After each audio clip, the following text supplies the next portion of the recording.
profite d'ailleurs pour merci de l'occasion honorable j'en profite d'ailleurs pour dire que man Sénégal laa gis quand même benn complexe boo xam te ni ça ne doit pas exister waru sax am raison am ak suñu autorité pour la plupart du temps dañuy def des demandes d'interview avec les autorités de ce pays-là mais day gis que ni non seulement ils ne l'acceptent pas mais ils font leur choix d'aller bon fu mu leen neex nañ dem ça moi j'ai pas de problème par rapport à ça mais oui bon ils font des choix c'est tout à fait normal mais je pense qu'aujourd'hui bu fekkee ni ñoom dañu bëgg a wax que ni la presse dañ koy woo à ce que mu yëkkati le niveau du débat ñoom xam nañu baax presse bi nga xamante ni tey ñoom ñoo fi def niveau du débat wala ban presse la ñu war a def donc je pense que tey ji rien que sur cette base là war nañ mën a xam tey yan possibilité lañ war a mën a am avec une certaine presse boo xam te mu leen demander à les avoir sur les plateaux mais malheureusement on fait des demandes et que voilà eux ils font librement leur choix on leur concède une nouvelle dynamique de communication de la part du gouvernement. Oui, ça on le voit et on l'encourage bien. Voilà. Oui, ça on le voit et on l'encourage bien. Un jour peut-être. Même si peut-être que le ministre des Finances dina jaar pour une communication du gouvernement. Même ce sera l'occasion. Même si encore une fois on peut. Même si encore une fois on peut bien discuter des conditions d'accès. De presse, les questions sont limitées. C'est normal, hein, c'est normal. Donc les conférences de presse gouvernementaux du permettre à ce que du gouvernemental du moins du permettre à ce que ñu mën a poser yenn questions mais man pour rebondir sur le budget. Oui, et pour terminer sur ce point. 6 000 milliards lañu wax sànq Charles lu mu ko waxee peut-être il y a une augmentation relativisée il faut relativiser parce que Macky Sall ba mu fiy jógee on était en budget de 7,3 milliards sur la LFI. yéen a ñëw wàcc ko ba 5,700. Donc on était à 7 000. demaatuñu si 7 000. te un pays en bonne santé financière foofu nga koy gisee. même les recettes. entre 2019 ba 2024 avant ngeen di jël pouvoir bi il a fait augmenter de 1 000 milliards les recettes fiscales. Donc pour dire que il y avait un travail qui était là parce que on embauchait beaucoup vous avez beaucoup mis de personnes au chômage. Comment? Donc les revenus non mais nañ xool AIBD. Port autonome de Dakar, etc. Peut-être vous êtes en train de faire... Peut-être vous êtes en train... Mais vous ne devez pas... Un contrat de femme terme, non? D'accord, mais vous devez penser... Ça, on l'a entendu plusieurs fois. Dire que vous renvoyez les gens. Alors que non. C'est-à-dire il faut dire aux Sénégalais, nit boy signer un contrat. Amna fu muy yem. Vous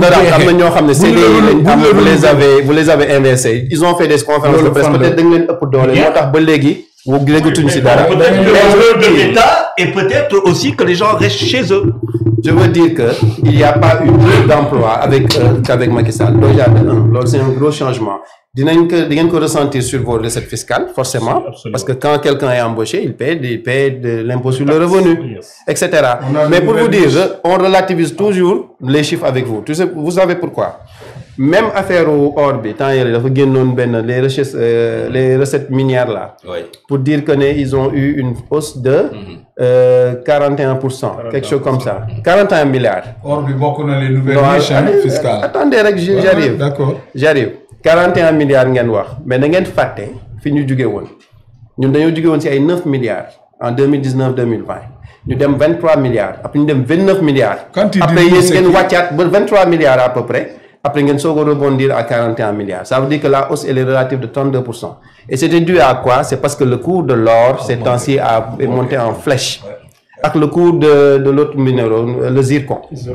Donc avec les recettes pétro-gazières yi nga xam ne ñoo ñëw ngeen brandir ko ci réseaux sociaux j'avais pas le temps de répliquer mais je m'étais dit mais ça c'est pas quelque chose il faut pas vous féliciter pour ça au contraire. Ah bon? On a chuté on aurait dû être plus haut. Donc pour dire que je relativise tout le temps les chiffres venant de votre part. Pour moi vous n'êtes pas encore focus. Vous étiez focus sur les élections présidentielles. Vous avez gagné avec brio.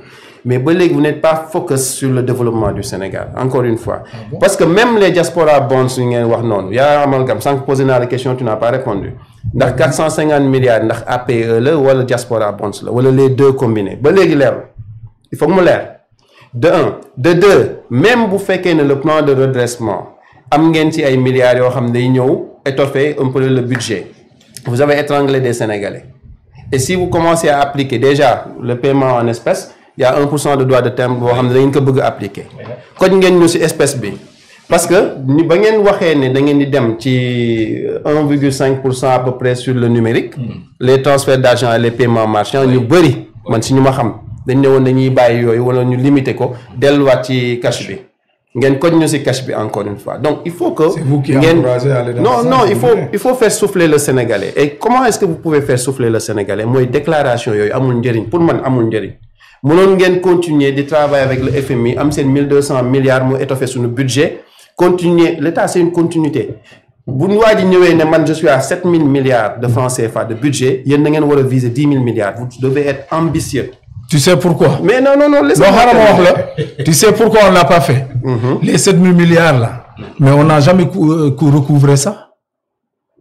Chaque fois, c'était des montants qui étaient annoncés très ambitieux et nous, ils se glorifient de dire qu'on est à un budget de plus de 7000 milliards. Mais en réalité, chaque fois, mais c'est parce on était très loin d'atteindre ça. On peut justifier. Oui, on peut justifier parce que la montagne moderne de 5700 milliards, c'est parce que FMI doit arrêter son on n'avait pas une sincérité. En juin, normalement, il devait fonctionner. Ils devaient donner de l'argent, ils n'ont pas donné. Donc c'est votre faute quelque part. Vous avez arrêté toute l'économie sénégalaise. BTP, le port de Dakar, il faut commencer un ralentissement. Lomé en a profité, Abidjan en a profité, absolument. Les Marocains en ont profité. Le port de Dakar, de Goulo, ces derniers temps, c'est le premier port au niveau subsaharien. Le ban kan mo joxe chiffre. Ah d'accord. C'est le chiffre du DG. Comme des Goko. Non, c'est le chiffre du DG. Vas-y. Voilà, maintenant, le chiffre officiel, ça doit être l'ANSD. C'est étonnant que tu dises que c'est le port, c'est la déclaration du DG. Honorable, même la dégonne sur radio, ils ont de bons chiffres. Mais ANSD, c'est le meilleur port au niveau de l'Afrique subsaharienne. Vas-y. Nous ANSD joxe des chiffres officiels du port. Nous devons vérifier qu'avec au niveau de l'espace UEMOA, CEDEAO, une agence qui joxe des chiffres en toute partialité. Nous je n'y crois pas. Parce que même actuellement pour le commerce du lithium du Mali, nous les récupérons. Bon, mais ça aussi il y a un grand problème. Parce que quand même, quand on sait que la mine est à 900 km du port d'Abidjan et que cette mine est à 1400 km de Dakar, bon effet distance, mais Abidjan. Je suis d'accord. Je pense que dans les communications... Nous avons un partenariat stratégique avec le Sénégal, on est en train de le perdre. À travers toujours des déclarations. Parce que le pacte n'est pas le coup. Mais je vais y revenir. Nous compromettons par rapport à nos ministre. Sur le port de Mali, il a parlé d'émotivité. Même avant ça, moi, je dans sa démarche, je suis allé aux Émirats Arabes Unis, je suis allé en Chine, je suis allé en Turquie, je suis allé en Russie. Ça exclure. Non, est-ce qu'il est allé dans tous les pays du monde? Attendez. Non, le temps le partenaire stratégique de l'AES, c'est la Russie. Tout le monde le sait. Ça, c'est votre interprétation. Ce n'est pas parce que PM n'est pas allé en Russie que vous pensez que c'est lié à la position de l'AES. Non, d'ailleurs, le Premier ministre, il n'a jamais critiqué l'AES. Le président Ousmane Sonko a une position contre qui? Non, au contraire, le président Ousmane Sonko, il dit la CEDEAO a d'abord été la CEDEAO des peuples avant d'être la CEDEAO des qui? Non, je parle pas de... a une position compromettante contre l'AES. Laissez-moi terminer mon raisonnement. Je suis désolé. Laissez-moi terminer mon raisonnement. En 2024, avant les élections présidentielles, Bob, il n'était pas sûr d'être exclu des listes. Il faut faire une interview France 24. Le mot c'est très clair. Il n'est pas question de changer de maître. Moi, il faut japonais, dem ci ay Russie non parfois changer de maître là. Ba mu démé Bamako, nous mu wax né il faut pas prendre des décisions sous le coup de l'émotivité. C'est une erreur pour man de discours diplomatique. Parce que bo démé fofu day mel ñom ils agissent sous le coup de l'émotion alors que c'est ton partenaire stratégique. Dakar devait s'aligner de telle sorte que tout ce qui est interland, c'est-à-dire l'AES de manière générale jusqu'au Tchad.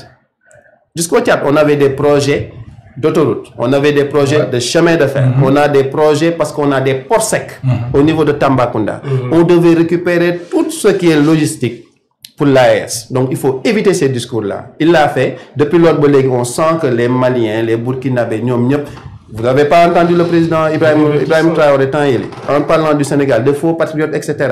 Pour dire que par rapport au Sénégal, ils vont confier toute leur logistique, nank à Lomé, au Maroc, à travers Dakhla Atlantique, et à Abidjan.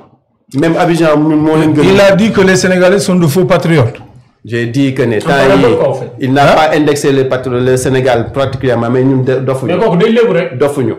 Il dit que c'est différent. Nous c'est différent. Qu'est-ce que vous avez à dire par rapport à ça? Parce que non, parce que Agir Golen comme patriote. Regardez, côté CEDEAO, toi qui parles d'incident diplomatique, ça ne te dit pas quelque chose.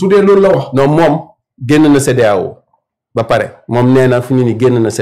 Ils ont créé même ce qu'on voit, le Burkina Faso entretient des relations avec l'État du Sénégal. D'accord. Mais le Burkina est loin par rapport au Mali. Le Burkina est loin par rapport au Mali. Non, je dis le Burkina est loin par rapport au Mali. Yo, qui le djege, qui a mal frontière, c'est le Mali. Mais toi, tu parlais tout à l'heure d'avoir des relations avec la Russie, non? La Russie, c'est pas loin. Non, c'est pas ce qu'il a dit. La Russie. Non, attendez. Non, le Burkina c'est loin par rapport au Mali. J'ai bien entendu. Et pourtant, sans que nous Russie. Non, le premier ministre là.